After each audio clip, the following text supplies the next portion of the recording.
Welcome to N Pathak periodic lab. आज हम लोग जो है KMnO4 की ऑक्सीडाइजिंग प्रॉपर्टी को देखते हैं। Let us discuss the oxidising property of KMnO4 in acidic medium. पहले वही देखेंगे, उसके बाद दूसरा वीडियो बनाएंगे बेसिक मीडियम। तो इसमें जो है एसिडिक मीडियम में आप जो है एक ये मॉलिक्यूलर फॉर्म है, हालांकि ये एग्जाम में नहीं आता है, और एक ये आयनिक फॉर्म है। ये दो हम दोनों बता देते हैं, आसान तरीका है ना। तो एसिडिक मीडियम में हम लोग को H2SO4 देना पड़ेगा। अब याद रखिए K2SO4 बनेगा, MnSO4 बनेगा और H2O बनेगा, साथ में 5 ठो नेसेंट ऑक्सीजन निकलेगा। 3H2O कर लो यहाँ पर। इसी को यदि आयनिक फॉर्म में लिखेंगे तो ये 5 इलेक्ट्रॉन लेगा, 8H प्लस यहाँ होगा, Mn2 प्लस होगा और साथ में 4H2O। यही इसमें है, इसी को हमको याद रखना है।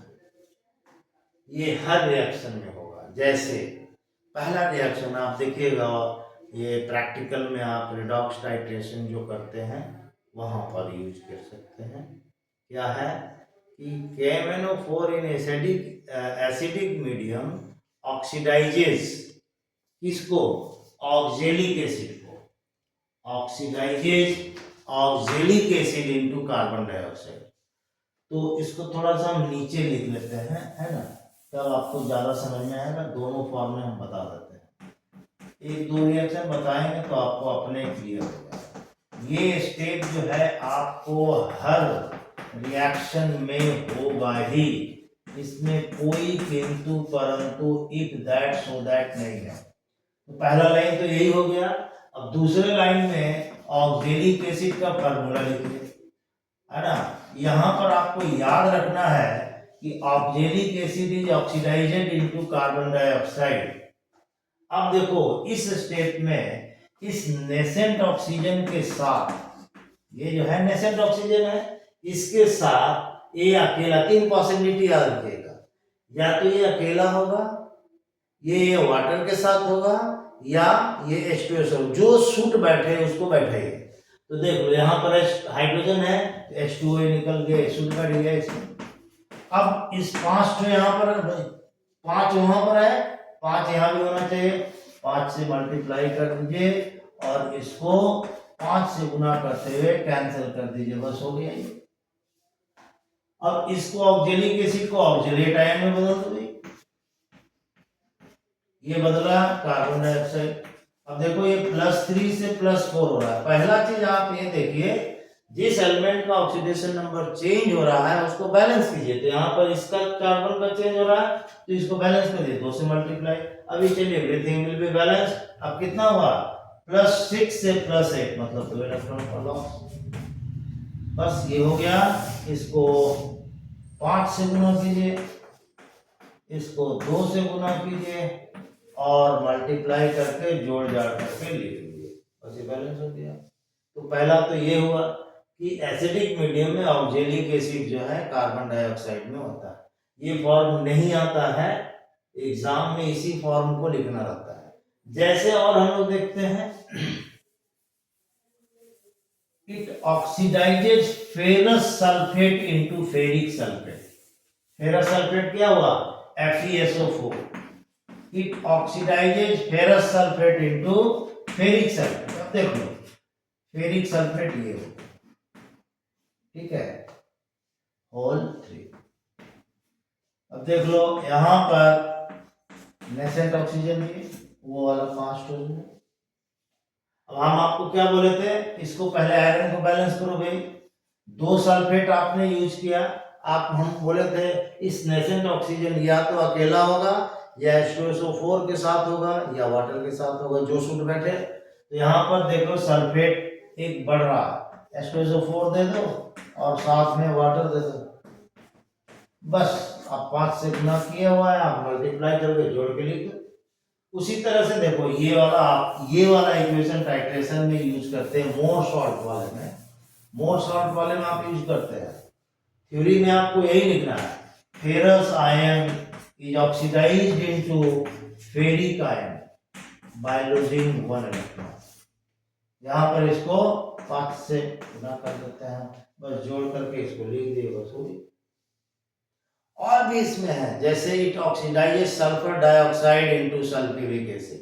चलो लेते हैं, ये सल्फर डाइऑक्साइड को सल्फ्यूरिक एसिड में ऑक्सीडाइज करता है। This one is the sulphur dioxide and it oxidises into sulphuric acid. देखिए फिर वही बात हो गया, यहाँ पर नेसेंट ऑक्सीजन दिए और पानी डालने से आपका काम हो जाएगा।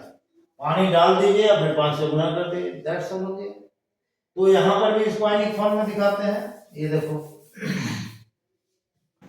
सल्फर डाइऑक्साइड सल्फ्यूरिक एसिड मतलब सल्फेट, +4 से +6, तो 2 इलेक्ट्रॉन का लॉस। अब 4 यहाँ पर है, 2 यहाँ पर है, 4 मतलब ये क्या हो गया, 2 ज्यादा है इधर, तो जितना ऑक्सीजन, जैसे 4 ज्यादा था तो 4 का दुगना 8 लिए थे, तो 2 ज्यादा है तो 2 का दुगना, यहाँ पर 4H+ लिख देंगे, और क्या यहाँ पर 2H2, बस बैलेंस हो गया। ये 5 से गुना कीजिए इसको, है ना, 5 से गुना कीजिए, बस कैंसिल हो गया। अब जोड़ जाड़ के लिख दीजिए, आप देख लो यहाँ पर 5 चौका 20H+ है, यहाँ 8 दूना 16H+ है, तो 6H+ यहाँ पर ज्यादा, 4H+ 20 है ना, 16 4 ज्यादा है, बस आपको लिख देना इस तरह से बना करके। H2 है, 4 दूना 8 है, यहाँ 5 दूना 10 है, 2 H2 ज्यादा हो गया। इस तरह से बैलेंस करके आप लिख सकते हैं। It oxidises sulphur dioxide into sulphate sulphuric acid, ये आपका रिएक्शन हो गया। जैसे ये जो है नाइट्राइट आयन को, जैसे sodium nitrite is oxidised into sodium nitrate NaNO3, कुछ नहीं करना है, एक नेसेंट ऑक्सीजन जोड़ के 5 से गुना कर दिया। अब यहाँ देखो नाइट्राइट आयन, ये देखो, और ये नाइट्रेट आयन यहाँ देखो, तो +3 से +5, 2 इलेक्ट्रॉन यहाँ लॉस करेगा, लॉस कर दिए। यहाँ पर 2 यहाँ 3 है, एक ज्यादा है, एक का दुगना 2 और 2 का आधा है, बस हो गया, पूरा खेल खत्म है। यहाँ पर ये कट गया, 5 दूना 10 इलेक्ट्रॉन, 5 दूना 5, ये 8 गया। अब यहाँ 5 दूना 10H+ है, यहाँ पर 8 दूना 6H+ यहाँ पर ज्यादा है, तो 3H2 वहां ज्यादा है, देख लो 4 दूना 8 और ये 5, 8 में से 5 गया, 3H2 आपका हो गया। तो इस तरह से आप, जैसे it oxidises chloride ion hydrogen chloride into Cl2, देख लीजिए, it oxidises HCl hydrogen chloride into Cl2। पहले यहाँ 2 बनाओ और नेसेंट ऑक्सीजन डालो, बस हो गया, H2 लिख, दैट्स ऑल, जोड़ जाड़ के लिख दो इसको। जैसे Cl- इनटू ये Cl2, यहाँ पर 2 माइनस, यहाँ पर 2 लगा लो, बस हो गया। समझ में आ रहा है, ये ऐसे चलेगा। इसी तरह से ये जो है पोटासियम आयोडाइड को आयोडीन में ऑक्सीडाइज करता है। Let us see, potassium iodide Ki in acidic medium is oxidised into iodine, ये देखो Ki ये ऑक्सीडाइज हो रहा है I2 में, और क्या करें भाई, तो यही कीजिए, ठीक है। ये तो नेसेंट ऑक्सीजन आपको देना ही है, आपको तो बता दिए थे, इसके साथ ये अकेला होगा, वाटर के साथ होगा, या H2SO4 के साथ होगा। अब देख लो ये K2SO4 बना दिया, और क्या बना रहा, और ये वाटर बना, हो गया कंप्लीट, जोड़ जाड़ के लिखो इसको। उसी तरह से I- gate oxidised into I2, यहाँ पर 2 लगा करके 2 लगा दो, बैलेंस करके लिख दो। ये तरीका है ऑक्सीडाइज, इस तरह से आप इसको कर सकते हो, कोई दिक्कत नहीं है, कुछ भी इसमें से दिया जा सकता है एसिडिक मीडियम। उसी तरह से बेसिक मीडियम में भी इसी तरह से करेंगे, देख लेंगे, अगले क्लास में देखेंगे, ठीक है। तो ये जो है ऑक्सीडाइजिंग प्रॉपर्टी का हो गया। कभी कभी क्वेश्चन इसमें जो है स्ट्रक्चर से पूछ देता है, कभी कभी स्ट्रक्चर से MnO4 माइनस का स्ट्रक्चर टेट्राहेड्रल स्ट्रक्चर होता है, तो वो दिखाइए, है ना। एक क्वेश्चन 2023 का आया हुआ है कि K2Cr2, देखो ये स्ट्रक्चर है, हाउ मैनी CRO बॉन्ड, देख लो इक्विवेलेंट, ये देखो ये तीनों CRO बॉन्ड इक्विवेलेंट, ये दोनों अलग है। तो इसमें MCQ का आया हुआ क्वेश्चन है 2023 का, है ना। ठीक है, ये इस तरह से आप देख सकते हैं इसमें।